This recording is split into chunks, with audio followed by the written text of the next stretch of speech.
जी हां, मुंबई के एंटीलिया केस में सस्पेंस और बढ़ता जा रहा है। बीती रात एनआईए ने मुंबई के एंटी टेररिस्ट स्क्वाड के उस ऑफिसर को अरेस्ट कर लिया है जो इस जांच को लीड कर रहा था। नाम है सचिन वाजे। सचिन वाजे का रोल तब से शक के घेरे में आ गया जब मनसुख हिरेन की पत्नी ने वाजे पर ही उनके पति की हत्या का आरोप लगाया था। महाराष्ट्र में इस केस पर जमकर सियासत भी शुरू हो गई, पॉलिटिक्स हो रही है। साथ ही इस केस का सुराग मुंबई से करीब 1,500 किलोमीटर दूर दिल्ली की तिहाड़ जेल में भी निकला। दिल्ली पुलिस की स्पेशल सेल भी छानबीन में जुट गई है। कनेक्शन इंडियन मुजाहिदीन के आतंकियों तक पहुंचा। दिल्ली पुलिस की स्पेशल सेल की इंक्वायरी कहां तक पहुंची है? देश की सबसे बड़ी मिस्ट्री बन चुके इस केस में अब तक हुआ क्या है? हर सस्पेंस से आज पर्दा उठाएंगे। Delhi police, NIA, Mumbai ATS की तफ्तीश आखिर कहां तक पहुंची है? हर खबर आपके सामने होगी, लेकिन शुरुआत कर रहे हैं बड़ी खबर के साथ। सबसे पहले आपको बता दें कि थोड़ी देर में सचिन वाजे को कोर्ट में पेश किया जाएगा। एनआईए उन्हें कोर्ट में पेश करेगी। कोर्ट जाने से पहले सचिन को लेकर एनआईए दफ्तर पहुंची है टीम। कोर्ट में पूछताछ के लिए सचिन की कस्टडी मांगेगी एनआईए जो अब इस पूरे मामले की जांच कर रही है, उसने सचिन वाजे को गिरफ्तार कर लिया है जो अब तक इस केस को लीड कर रहे थे। मुंबई के एनकाउंटर स्पेशलिस्ट माने जाते हैं। मुंबई पुलिस के इस सीनियर ऑफिसर को अरेस्ट कर लिया गया है एनआईए की तरफ से और आज कोर्ट में पेश किया जाएगा। 12 घंटे की पूछताछ के बाद सचिन को गिरफ्तार किया गया था।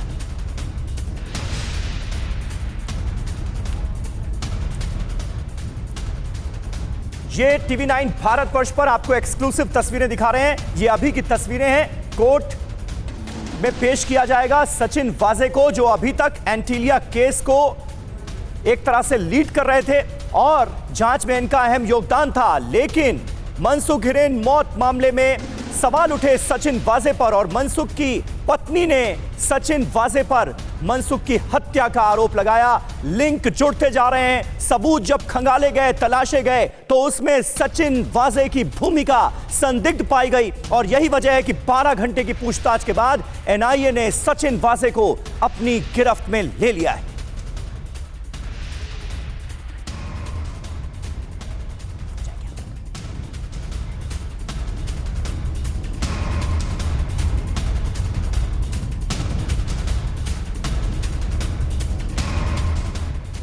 और इस वक्त हमारे साथ तमाम खास मेहमान जुड़ चुके हैं, उनसे आपका तारुफ करा दें। सबसे पहले विक्रम सिंह साहब हमारे साथ मौजूद हैं, डीजीपी रह चुके हैं यूपी जैसे प्रदेश के।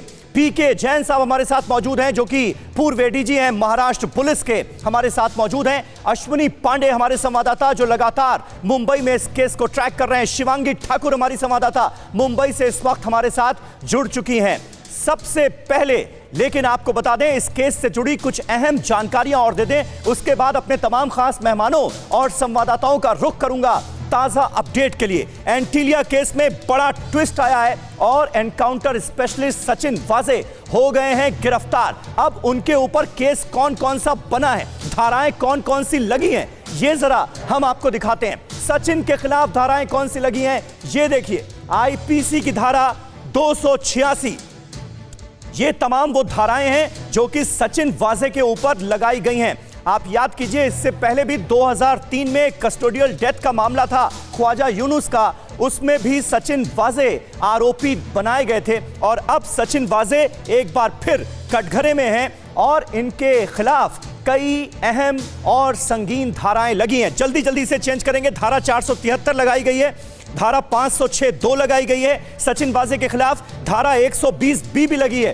जो कि खासी गंभीर है। ये तमाम धाराएं लगाई गई हैं। इसके अलावा ईएस एक्ट 1908 की धारा 4A(b)(1) भी सचिन वाजे के खिलाफ लगाई गई है क्योंकि बहुत सारे माना यह जा रहा है सवाल थे जिनका जवाब सचिन वाजे पूछताछ में नहीं दे पाए। 12 घंटे की लंबी पूछताछ हुई और उसके बाद सचिन वाजे को एनआईए ने अरेस्ट कर लिया। शिवांगी ठाकुर के पास आपको सीधे लिए चलते हैं। शिवांगी, कुछ जानकारी मिल पाई एनआईए के हवाले से? क्या जानकारियां छन छन कर सामने आ पा रही हैं? सचिन वाजे के खिलाफ आखिर ऐसे कौन से सबूत हाथ लगे हैं जिसके बाद हो गई है उनकी गिरफ्तारी?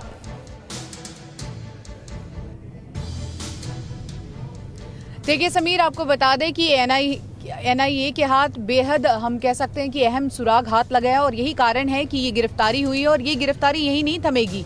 अभी बहुत सारे ऐसे लोग हैं जिनसे पूछताछ की जाएगी और कौन कौन से पुलिसकर्मी जो इनका सहयोग कर रहे थे या इस पूरी घटना में शामिल है उनसे भी पूछताछ की जाएगी। इसके अलावा आपको बता दें कि इस पूरे मामले में अब गुत्थी इसलिए भी नहीं सुलझ रही थी क्योंकि खुद ये इसमें आरोपी भी यही थे और इन्वेस्टिगेट भी यही कर रहे थे, तो ऐसे में सवाल कई खड़े होते हैं। साथ ही एविडेंस को टेम्पर करने का भी बड़ा आरोप लगा है क्योंकि सबसे पहले वही व्यक्ति यहाँ पर पहुंचता है जो घटनाक्रम पूरा घट रहा है और जहां पर विस्फोटक मिला है वहां पर एपीआई सचिन वाजे पहुंचते हैं और वही इस केस को इन्वेस्टिगेट कर रहे हैं। तो ऐसे में ये सवाल जरूर खड़ा होता है कि क्या जो सुराग थे, क्या जो सबूत थे उसको छुपाने की कोशिश की गई। और अब इस पे राजनीति बहुत ज्यादा गर्मा इसलिए भी गई है क्योंकि हमने लगातार देखा था कि सरकार जो है वो बचाव कर रही थी सचिन वाजे का और खुद सूबे के मुख्यमंत्री तो ये तक कह गए थे कि क्या वो लादेन है जो उसके पीछे इस तरह से लोग पड़े हुए हैं। तो ऐसे में अब जवाब देना है, अब मुंबई पुलिस को भी जवाब देना है, सरकार को भी जवाब देना पड़ेगा और साथ ही न सिर्फ मुंबई पुलिस बल्कि ठाणे पुलिस भी शक के घेरे में है और वहां पर भी कई पुलिसकर्मियों से पूछताछ की जाएगी। कुछ देर के बाद अब कोर्ट में उनकी पेशी होगी जहां पर एनआईए रिमांड की मांग करेगा और ये देखना वाकई दिलचस्प होगा कि और क्या कुछ निकलकर सामने आता है। ठीक है शिवांगी, आप नजर बनाए रखिए। अश्विनी पांडे हमारे संवाददाता भी हमारे साथ मौजूद हैं, उनके पास हम जाएं और अपने तमाम खास मेहमानों का रुख करें। उससे पहले जरा हमारे दर्शकों को समझा देते हैं कि दरअसल ये पूरा मामला है क्या, ये साजिश जिसका बार बार जिक्र हो रहा है, जिसमें अब मुंबई पुलिस के एक एनकाउंटर स्पेशलिस्ट भी धर लिए गए हैं, ये पूरा मामला है क्या? 25 फरवरी को एंटीलिया के पास विस्फोटक से भरी एक स्कॉर्पियो कार मिलती है जिसके बाद हलचल मच जाती है क्योंकि यह कार कहां मिली?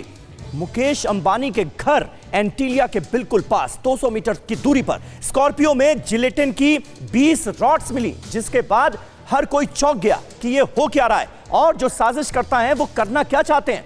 गाड़ी के अंदर जिलेटिन प्लेट्स मिली, नकली नंबर प्लेट अंबानी की सिक्योरिटी की गाड़ियों से मैच कर रहे थे और इस स्कॉर्पियो कार के अंदर भी कुछ नंबर प्लेट्स रखी थी, वो भी नंबर मैच कर रहे थे अंबानी के सिक्योरिटी के काफिले की गाड़ियों से। जैशुल हिंद ने टेलीग्राम पर मैसेज भेजकर जिम्मेदारी ली इस पूरे मामले की और सचिन वाजे की ही अगुवाई में मुंबई पुलिस इस मामले की जांच कर रही थी, जो कि अब इस मामले में मुख्य आरोपी के तौर पर नजर आ रहे हैं, जिन्हें एनआईए ने अरेस्ट कर लिया 12 घंटे की पूछताछ के बाद। पुलिस ने स्कॉर्पियो मालिक मनसुख हिरेन का पता लगाया, लेकिन 5 मार्च को कलवा क्रीक के पास हिरेन का शव बरामद होता है और हिरेन की पत्नी ने एनकाउंटर स्पेशलिस्ट सचिन वाजे के रोल को ही कटघरे में खड़ा कर दिया और उनके ऊपर मनसुख की हत्या का सीधा आरोप लगाया।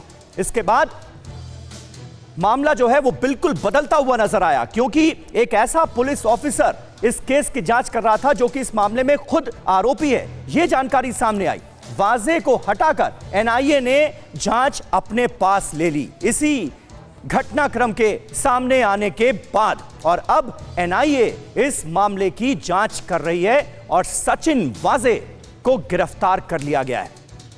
अब देखिए कितने किरदार हैं इस केस के और कहां तक पहुंचता हुआ तार नजर आ रहा है। 25 फरवरी का वो दिन जब संदिग्ध कार मिलती है एंटीलिया से 200 मीटर की दूरी पर और इस कार में मिली जिलेटिन की छड़ें, यानी विस्फोटक बरामद हुए इस कार से। संदिग्ध कार का मालिक मनसुख हिरेन पाया गया। 5 मार्च को ठाणे में मनसुख हिरेन का शव मिलता है और उसी के बाद यह मामला और ज्यादा गंभीर हो जाता है। कार मालिक मनसुख की पत्नी सचिन वाजे पर हत्या का आरोप लगाती हैं और सचिन वाजे कौन? मुंबई पुलिस के एनकाउंटर स्पेशलिस्ट। तो ये तमाम आरोप लगे सचिन वाजे के ऊपर और उसके बाद 12 घंटे लंबी पूछताछ के बाद उन्हें गिरफ्तार कर लिया गया।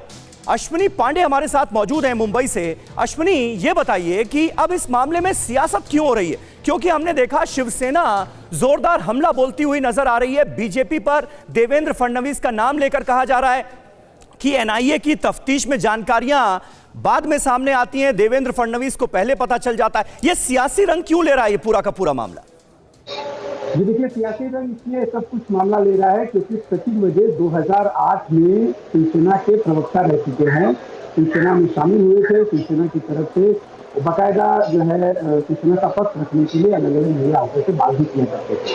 सचिन वाजे शिवसेना से शामिल है, ये बात बीजेपी को पहले पता थी, तभी से बात पता है। और जब सचिन वजे का नाम इस पूरे घटनाक्रम में आने लगा, खास तौर पे मनसुख की हत्या के बाद सचिन वजे का रोल बहुत ज्यादा संदिग्ध हो गया था और इस मुद्दे को लेकर देवेंद्र फडणवीस ने सदन में मुद्दा उठाया और सचिन वजे को क्यों बचाया जा रहा है इस बात का भी जिक्र किया। सचिन वजे को बचाया इसलिए जा रहा था, ये जो आरोप देवेंद्र फडणवीस की तरफ से था इसलिए बचाया जा रहा था क्योंकि सचिन वजे शिवसेना के नेता रह चुके और शिवसेना से बहुत ज्यादा उनकी घनिष्ठता रही है, इसलिए उन्हें बचाया जा रहा है, ये आरोप लगाया जा। और अब पलटवार करते हुए सामना में ये भी कहा गया कि भाई क्या एजेंसियां जो है देवेंद्र जी को लगातार फीड दे रही है, इंफॉर्मेशन दे रही है, क्यों इतना इंटरेस्ट लिया जा रहा है। लेकिन अब ये आरोप प्रत्यारोप से अब मामला ऊपर उठ चुका है, बिल्कुल सचिन वजे गिरफ्तार हो चुके हैं। सचिन वजे इस पूरी कॉन्स्पिरेसी में उन्होंने बहुत बड़ी भूमिका निभाई है। अब समीर आपको सबसे महत्वपूर्ण बात बता दूं कि ये सचिन वजे का जो रोल है वो 1-2 तारीख को ही एजेंसियों को पता चल गया था, एजेंसियों को शक हो गया था सचिन वजे पर। अच्छा। जो सीडीआर निकला, सीडीआर में मनसुख के साथ सचिन वजे की बातचीत, व्हाट्सएप कॉल की डिटेल, करीब 50 से 60 बार व्हाट्सएप कॉल हुआ है सचिन वजे और मनसुख के बीच में। साथ ही सचिन वजे लगातार मनसुख से संपर्क में थे। मनसुख की गाड़ी सचिन वजे ने 4 महीने पहले ली थी, 5 फरवरी को उन्होंने गाड़ी वापस की और 17 फरवरी को गाड़ी। ये तमाम वो अहम बातें हैं, वो सुराग हैं, वो जानकारियां हैं जिसके बाद सचिन वाजे पर शिकंजा कसा है एनआईए ने, उनकी गिरफ्तारी की है। पीके जैन साहब, ये सारी बातें क्या आपको भी चौंकाती हैं कि मुंबई पुलिस का वो अफसर जो कि इस केस की जांच कर रहा था, इस केस को लीड कर रहा था, वही आरोपी था? तो अब तक तो ना जाने कितने सुराग मिटा दिए गए होंगे। देखिए, मैं पहले दिन से कह रहा हूं कि जो अधिकारी इस पूरे केस में इन्वॉल्व था, जो गाड़ी यूज कर रहा था, जिसके मृतक के साथ में संबंध थे मनसुख हिरेन के साथ, वही अधिकारी इस केस की शुरुआती जांच कर रहा था। उसके बाद जब वो उसको चेंज भी किया गया और वो जब जांच किसी दूसरे अधिकारी को, एसीपी लेवल के अधिकारी नितिन अलकनूरे को दी गई, उसके बाद भी उस टीम में रहा। यानी कि इस व्यक्ति को सबूत मिटाने में, सबूत के साथ में छेड़छाड़ करने का पूरा मौका मिला। बिल्कुल। अब जब एक चीज शुरू में ही काफी हद तक संशय के घेरे में आ गई थी, जब गाड़ी का पहली बार ये मुद्दा सामने आया कि गाड़ी ये यूज कर रहा था, उसी दिन से इस अधिकारी को साइड में कर देना चाहिए था। वैसे देखा जाए तो इस अधिकारी की पूरी जो बैकग्राउंड है, पिछले जब से उसको रीइंस्टेट किया गया तब से संदिग्ध रही है। 16 साल डिपार्टमेंट से बाहर रहने के बाद एक अधिकारी को वापस लाया जाता है, ये कह के कोरोना के दिनों में पुलिस अधिकारी कर्मचारियों की कमी हो गई थी, और फिर उसको क्राइम ब्रांच में पोस्ट करके एक बहुत ही इंपॉर्टेंट डिपार्टमेंट दे दिया जाता है, और उसके बाद में बड़े हाई प्रोफाइल केसेस उसे दिए जाते हैं। तो ये सारी चीजें बहुत संशय के घेरे में लाने वाली चीजें हैं। लेकिन उसके बावजूद इस पर्टिकुलर केस की अगर हम बात करें तो क्राइम सीन पे पहुंचने वाला, जब वो गाड़ी मिली, वो उनमें से पहले अधिकारियों में सचिन वजे, जब वो मनसुख हिरेन की लाश मिली, वहां पे पहुंचने वाले पहले अधिकारियों में सचिन वजे। तो हर जगह वो जैसे अपराधी अपने किए हुए अपराध की जगह पे जाके देखता है कि पुलिस की जांच किस दिशा में जा रही है और मैं अपने आप को किस तरह से बचाऊं। ये अधिकारी तो खुद ही हैंडल कर रहा था ये सारी चीजें। बिल्कुल। इसीलिए संशय की सुई जो थी इस अधिकारी की तरफ ज्यादा मुड़ने लगी, और बाद में तो एकदम क्लियर ही हो गया। मनसुख हिरेन की पत्नी ने बड़ा क्लियर अपने स्टेटमेंट में दिया है। बिल्कुल, उन्होंने तो सीधे सीधे आरोप लगाया हत्या का सचिन वाजे के ऊपर। बिल्कुल, विक्रम सिंह साहब पैराग्राफ में इनका नाम मेंशन किया, लेकिन एफआईआर में इनका नाम नहीं है। एफआईआर में अज्ञात लोगों के खिलाफ में एफआईआर दाखिल की गई है। तो थोड़ा सा अब ये सारी चीजें अब तपास में सामने आ जाएंगी। विक्रम सिंह साहब, संशय के बादल खड़े हो गए बहुत जबरदस्त तरीके से। 1-2 तारीख को ही ये जानकारी मिल जाती है, सचिन वाजे का रोल जो है वो कटघरे में खड़ा हो जाता है। उसके बावजूद भी इस ऑफिसर को इस केस से हटाया ना जाना, ये किस ओर इशारा कर रहा है? समीर साहब, बड़े अदब के साथ मैं कहना चाहूंगा, यह संशय बहुत हल्का शब्द है, बहुत हल्का लफ्ज है इस प्रकरण में। आपने बिल्ली को ही दे दिया मक्खन की रखवाली के लिए। उत्तर प्रदेश की उप संस्कृति में कहा जाता है, ऐसे अधिकारियों के लिए एक टर्म है, डकैत इन पुलिस यूनिफॉर्म। आपने कहा कि इनको ओसामा बिन लादेन है, क्या इतनी जल्दबाजी थी? जो बेकरारी है, ओसामा बिन लादेन तो घोषित उग्रवादी था, ये तो रक्षक के नाम पे अगर भक्षक है, इससे बड़ी एडमिनिस्ट्रेटिव ट्रेजेडी हो नहीं सकती थी। कि इसको क्या कारण थे, क्या मजबूरी थी? कोरोना काल में अगर मजबूरी थी तो क्या सुल्ताना और मानसिंह पुलिस बल में लिए जाएंगे? ये सोचने का विचार नहीं है कि जिस आदमी को हमारे आप के लिए तो ये है पीके जा, अगर हमने राजनीति में अगर एक दिन भी किसी के पार्टी के मेंबर हो गए तो आईपीएस में नहीं जा सकते हैं, नौकरी नहीं कर पाएंगे हम लोग। ये हमारे कॉन्डक्ट रूल्स में है। और वाह बेकरारी कि आपने अपने एक्स एम्प्लॉई को, एक एक्स मेंबर को आपने न सिर्फ लिया और जो सर्वाधिक महत्वपूर्ण प्रकरण है उनकी जिम्मेदारी दी। ये डे 1 से शामिल थे। और यही नहीं, मैं समीर जी एक बात कहूंगा कि जिन जिन लोगों ने इनको वापस लिया और जिन जिन लोगों ने महत्वपूर्ण तफ्तीशें विवेचनाएं दी, जिनको तफ्तीश के साथ इनको हवाले किया, उन सबकी जिम्मेदारी बनती। इनकी अभी होनी चाहिए narco analysis, polygraph test, lie detector test, और पता लगाना चाहिए कि इनके गिरोह में और कौन कौन लोग हैं और इनके मंसूबे क्या थे। क्योंकि मंसूबे कोई हल्के नहीं थे। गिरोह अकेले नहीं होता है, ये गिरोह के मिडिल लेवल बैट्समैन है। गिरोह के ऊपर कौन है, 6 जरा बैट्समैन, उनका भी तो पता लग जाए। क्योंकि 2 गाड़ियों का इस्तेमाल, खुलेआम इस तरीके की छूट, खुलेआम बिल्कुल कि तुम हिंसा का तांडव करो, अराजकता फैलाओ, अब तुम्हारा कुछ होगा नहीं। इसके पीछे कौन थे समीर साहब, ये भी पता लगना चाहिए।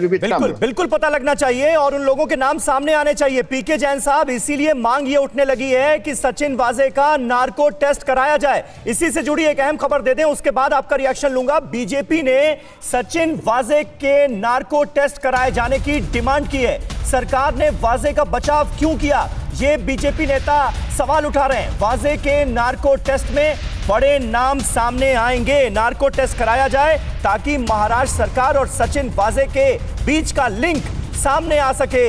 ये डिमांड बीजेपी के नेताओं की तरफ से की जा रही है। आखिरकार एनआईए ने सचिन वाजे को गिरफ्तार कर ही दिया।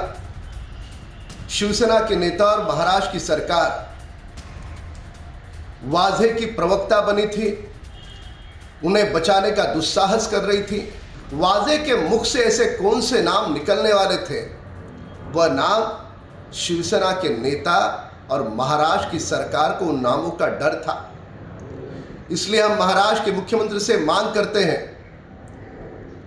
हो जाने दीजिए दूध का दूध पानी का पानी, कर नहीं तो डर किस बात का। सचिन वाजे की आप नार्को टेस्ट कराइए और जो भी सत्य है वो देश के सामने रखिए। तो आपने सुना बीजेपी क्या डिमांड कर रही है। वहीं मनसुख मौत मामले में शिवसेना सांसद संजय राउत का भी बयान सामने आया है। संजय राउत ने विपक्ष पर राजनीति करने का आरोप लगाया है। संजय राउत ने कहा कि अंबानी की ढाल की आड़ में आखिर क्या शुरू है, विपक्ष ने ले ली सचिन वाजे की बलि, ये कह रहे हैं संजय राउत। सामना के संपादकीय में छपा है संजय राउत का ये आर्टिकल और इसमें सचिन वाजे की ढाल बनने की कोशिश करते हुए नजर आ रहे हैं संजय राउत। तो देखिए, बड़ा सवाल यह है कि भारतीय जनता पार्टी और शिवसेना इस केस के सामने आने के बाद और सचिन वाजे की गिरफ्तारी के बाद खास तौर पर आमने सामने नजर आ रही हैं। कुल मिलाकर सियासत का नया दौर शुरू हो गया है सचिन वाजे को लेकर। और एंटीलिया पर तकरार, विपक्ष वर्सेस सरकार, यह स्थिति क्यों है, यह जरा समझने की कोशिश कीजिए कि अब तक हुआ क्या क्या है और इस मामले पर कैसे हो रही है सियासत। विपक्ष ने 2 दिनों तक विधानसभा में किया हंगामा। सरकार का रुख क्या था, विपक्ष का ऐसा बर्ताव जैसे सचिन ओसामा बिन लादेन हो, यह कहा गया। और इसीलिए आरोप लग रहे हैं कि सरकार आखिर सचिन वाजे को बचाने की कोशिश क्यों कर रही है। आरोप लगाया गया कि सचिन वाजे ने मनसुख की हत्या की और यह आरोप सिर्फ और सिर्फ विपक्ष ने नहीं लगाया, मनसुख की पत्नी ने सीधे सचिन वाजे का नाम लिया। दोषी को नहीं बख्शा जाएगा, इस पर उद्धव ठाकरे की सरकार का यह रुख सामने आया। सचिन के पास कुछ ऐसा है जिससे सरकार डर रही है, ये बड़ा आरोप देवेंद्र फडणवीस की तरफ से लगाया गया जो कि विपक्ष के नेता हैं महाराष्ट्र विधानसभा में। उद्धव सरकार सचिन वाजे को बचा रही है, यह आरोप बीजेपी की तरफ से लगाया गया है महाराष्ट्र में। विपक्ष सिर्फ और सिर्फ राजनीति कर रहा है, यह जवाब दिया जा रहा है शिवसेना और उद्धव सरकार की तरफ से। सबूत के बावजूद मुंबई पुलिस एटीएस को एक्शन से रोका क्यों गया, यह अहम सवाल है। अंबानी की आड़ में क्या शुरू हो गया है, इस पर यह कहती हुई नजर आ रही है शिवसेना, जिस बात का जिक्र सामना में किया गया है संजय राउत की तरफ से। तो कुल मिलाकर ये स्थितियां इस वक्त नजर आ रही हैं। अश्विनी पांडे हमारे साथ मौजूद हैं। अश्विनी, अब ऐसे में क्या नार्को टेस्ट मुमकिन है सचिन वाजे का, ताकि कुछ और अहम जानकारियां और अहम सुराग हाथ लग सकें? देखिए, सचिन वजह बहुत मंजे हुए अधिकारी रहे हैं और इनके ऊपर इसके पहले जो ख्वाजा यूनिस का जो मामला आप जिक्र कर रहे थे, उस मामले में भी अभी तक कुछ साफ स्थिति नहीं रही है। यानी कि चीजों को कैसे कानूनी पेचीदगियों में खेलना है, तमाम चीजें सचिन वजह को आती है।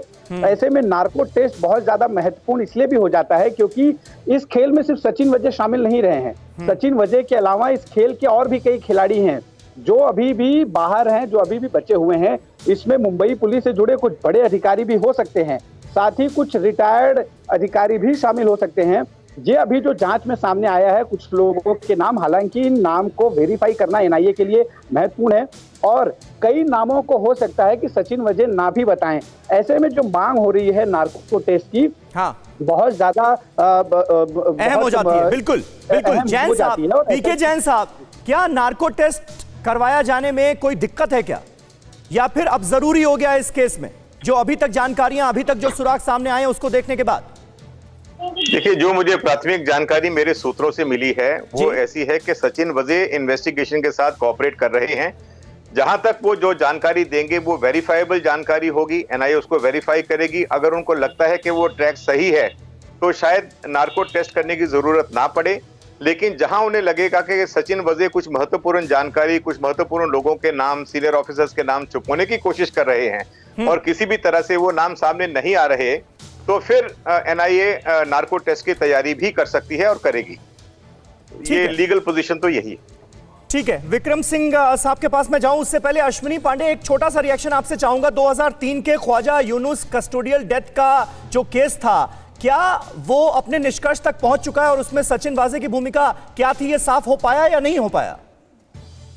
जी देखिए, अभी वो जो केस है अभी भी निष्कर्ष पर पहुंचा नहीं है। ये बॉम्ब ब्लास्ट का मामला था 2002 का और ख्वाजा यूनुस से पूछताछ के दौरान उनकी जो जानकारी है उस दौरान उनकी मौत हो गई।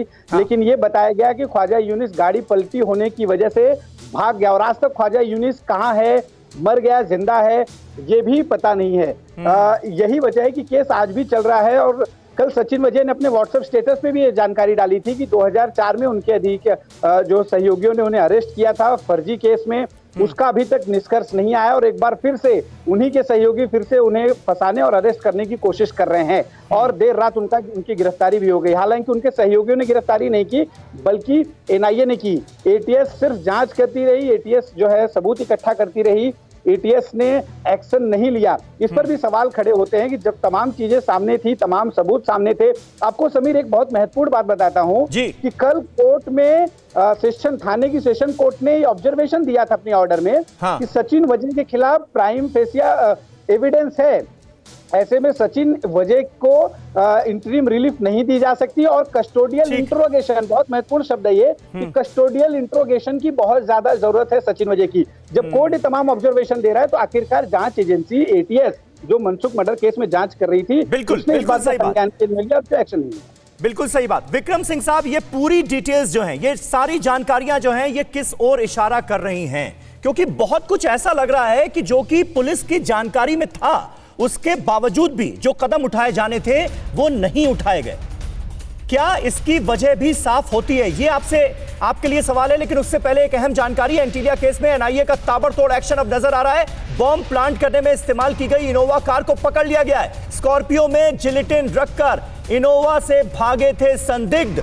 एनआईए ने ये इनोवा कार सीज कर दी है। अब फॉरेंसिक टीम इसकी जांच करेगी। ये देखिए, ये है वो इनोवा कार। इसी इनोवा कार में जिलेटिन की छड़ें और स्कॉर्पियो कार में जिस तरह से जिलेटिन की छड़ें रखी गई और स्कॉर्पियो कार अंबानी के घर से थोड़ी दूरी पर प्लांट की गई, इसी इनोवा कार में वो लोग भागे थे और अब उस इनोवा कार को जब्त कर लिया गया है। तो एंटीलिया टू तिहाड़ मास्टरमाइंड कौन नजर आ रहा है, यह है बड़ा सवाल। जैश उल हक इसी नाम से दरअसल एक टेलीग्राम ग्रुप बना, साजिश की जिम्मेदारी ली गई बाकायदा और यह कहा गया कि यह सब कुछ हमने कराया है। जैश उल हिंद साजिश की जिम्मेदारी लेता है। अब यह जो तार है यह तिहाड़ से कैसे जोड़ रहा है? मैसेज की लोकेशन तिहाड़ के पास की मिली और उसी के बाद जानकारियां जो हैं वो नई नई सामने आना शुरू होती हैं। और नई डिटेल्स पुलिस के हाथ लगती है। मुंबई पुलिस ने यह लोकेशन ट्रेस की तो पता चला कि तिहाड़ में बंद इंडियन मुजाहिदीन का आतंकी इसके पीछे हो सकता है। इसके बैरक से एक मोबाइल फोन भी बरामद कर लिया गया है। तो देखिए किस तरह से तार जुड़ रहे हैं मुंबई टू दिल्ली की तिहाड़ जेल। इसके बैरक से एक मोबाइल फोन भी मिलता है और उसके बाद इस पूरे मामले में नया मोड़ आ जाता है। तिहाड़ जेल में एक इंडियन मुजाहिदीन के आतंकी के पास फोन कैसे पहुंचा, उसके जरिए कैसे टेलीग्राम ग्रुप बनाया गया, कैसे यह धमकी दी गई। आप सोचिए कि इस केस के तार कहां कहां से जुड़ रहे हैं। जैश उल हिंद के नाम से हमले की प्लानिंग की गई, नए नाम से एजेंसियों को धोखा देने की साजिश रची गई। दिल्ली पुलिस 7 घंटे तक आतंकी से पूछताछ कर चुकी है और आतंकी ने फोन इस्तेमाल करने की बात भी कबूल कर ली है। ये तमाम जानकारियां अब तक सामने आ चुकी हैं। अब विक्रम सिंह साहब, आप बताइए किस तरह से मुंबई में एक कार का मिलना, मुकेश अंबानी के पूरे परिवार को धमकी की बात सामने आना, जैश उल हिंद का जिम्मेदारी लेना और तार दिल्ली की तिहाड़ जेल से जुड़ना, ये सारी बातें किस ओर इशारा कर रही हैं? केस बहुत उलझता नहीं जा रहा? नहीं, बिल्कुल नहीं समीर साहब। इसके पूरे प्रकरण के 3 आयाम है। पहला आयाम आपने जिसको पहले भाग में कहा, ये हमारे जो इंस्पेक्टर साहब है सचिन वाजे, इनकी संलिप्तता। दूसरा जैश उल हिंद का ये कबूल करना कि उनके द्वारा ये कार्य किया गया। और तीसरा सचिन वाजे का इसमें पूरी तरीके से एक के बाद एक केस करते रहना। पीके जैन साहब आपको बताएंगे हर संगठन में ऐसे ब्लैक शीप होते हैं जिनका अंडरवर्ल्ड और अपराधियों से संपर्क होता है। ऐसे ये नहीं कि केवल मुंबई पुलिस वाहिद ऐसी, हर पुलिस फोर्स में ऐसे ब्लैक शीप होते हैं। उनके ऊपर नियंत्रण और उनको बर्खास्त करने की जरूरत थी। लेकिन अगर इन 3 आयामों पर गौर से देखें, पहला आयाम सचिन वाजे की संलिप्तता, तो क्या एक सिक्के के 2 पहलू हैं? एक पहलू सचिन वाजे हैं और दूसरा पहलू ये जो उग्रवादी चरमपंथी जो संगठन है जैश उल हिंद, क्या दोनों में किसी तरह का कोई कनेक्शन है? ये तो विवेचना बताएगी। लेकिन जैसे प्याज की परत दर परत खुलती चली जाती है और एक के बाद एक जब लोग आरोपी पकड़े जाएंगे तो उसके बाद उनके बयानात के आधार पर जब मिलान होगा तो आपकी खुद समझ में आ जाएगा। आपको एक चीज और बताना चाहूंगा कि नार्को एनालिसिस में पहले आरोपी की सहमति जरूरी है, बिना उसकी सहमति के नार्को एनालिसिस नहीं हो सकती है। नहीं हो सकता, लेकिन पॉलीग्राफ टेस्ट में ऐसी कोई अनिवार्यता नहीं है। और जिस दिशा में एनआईए चल रही है, व्यवसायिक दक्षता है, उनको किसी को कुछ करने की जरूरत नहीं। जितना साक्ष्य मिलता चला जा रहा है, आप देखेंगे 72 घंटे में बहुत सनसनीखेज खुलासे होंगे समीर साहब। ठीक है, शिवांगी ठाकुर हमारे साथ मौजूद हैं। अब एनआईए क्या करने जा रही है, इस पर सबकी नजरें हैं शिवांगी। ऐसे में आज प्लान ऑफ एक्शन क्या नजर आ रहा है एनआईए का?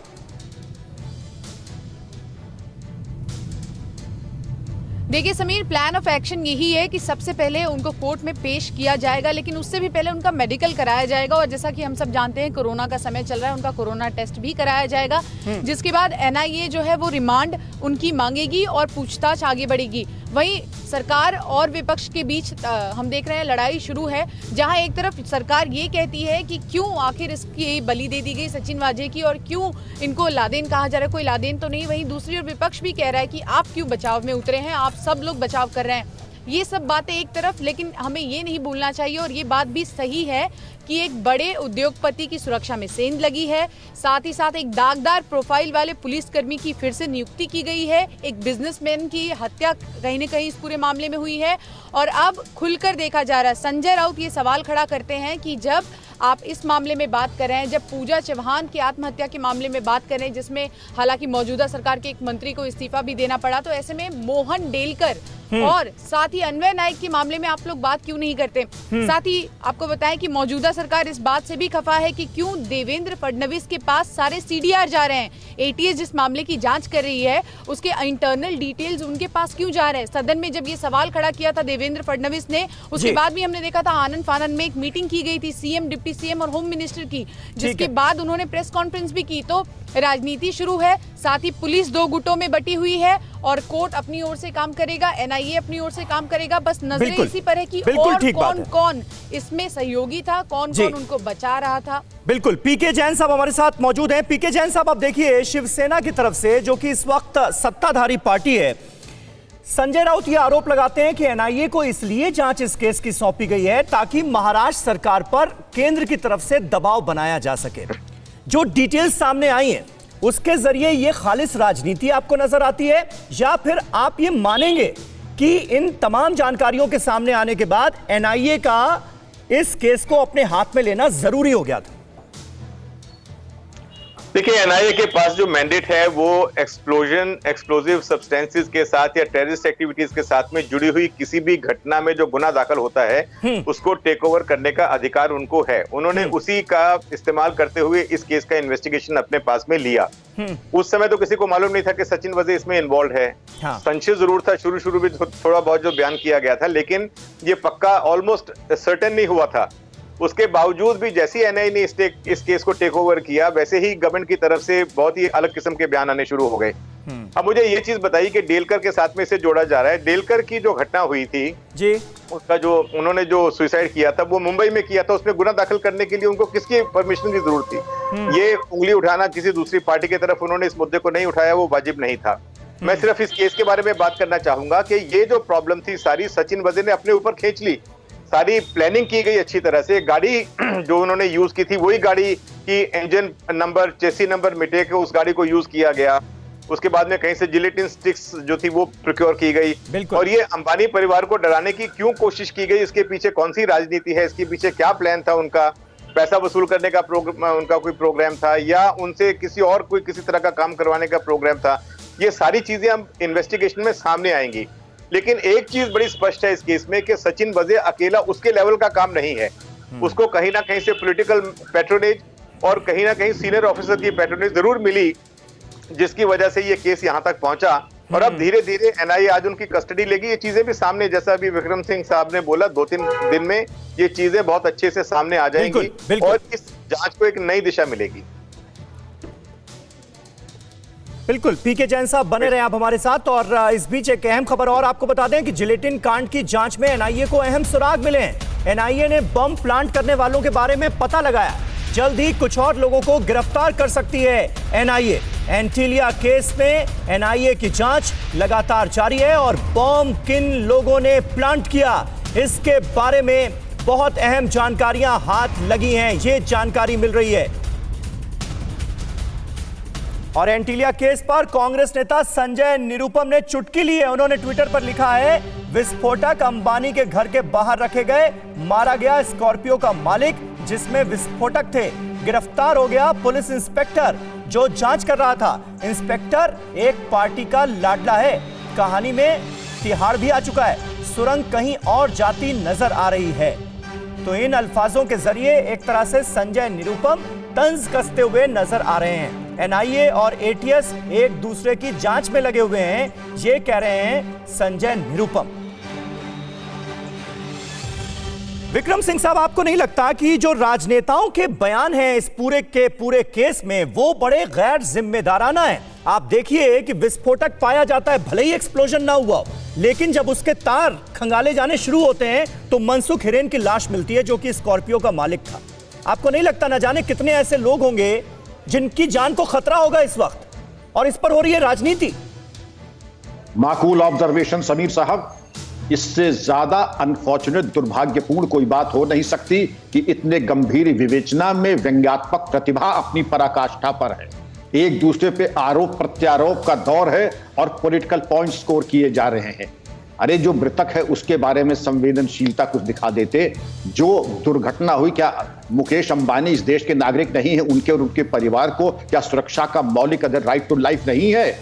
और इस तरीके के गैर जिम्मेदाराना बयान ये बात को प्रमाणित करते हैं जो सैमुअल जॉनसन ने कहा था कि politics is the last resort of a gentleman. मैंने इसका संशोधन कर दिया है, politics is the last resort of a gentleman. बाकी मैं इसके राजनीतिक मित्रों का बड़ा सम्मान करता हूं और बड़ी विनम्रता के साथ हाथ जोड़ के मैं ही कहता हूं, विवेचना को विवेचना की तरह होने दें, उसमें राजनीति करने का कष्ट न करें। राजनीति करेंगे तो ये आत्मघात से कम नहीं होगा। इस महत्वपूर्ण प्रकरण में भी राजनीति, इसमें भी जो है हम खींचातानी करेंगे और विवेचना को प्रभावित करेंगे, ये आत्मघात से कम नहीं होगा। इससे ज्यादा सनसनीखेज कोई घटनाक्रम हुआ नहीं। सही बात है, जांच को प्रभावित करने की कोशिश नहीं होनी चाहिए, ऐसे मुद्दों पर राजनीति नहीं होनी चाहिए, और जो भी सच है इस साजिश का वो जल्द से जल्द देश के सामने आए, ये पूरा देश चाहता है। बहुत बहुत शुक्रिया आप सभी का हमारे साथ जुड़ने के लिए।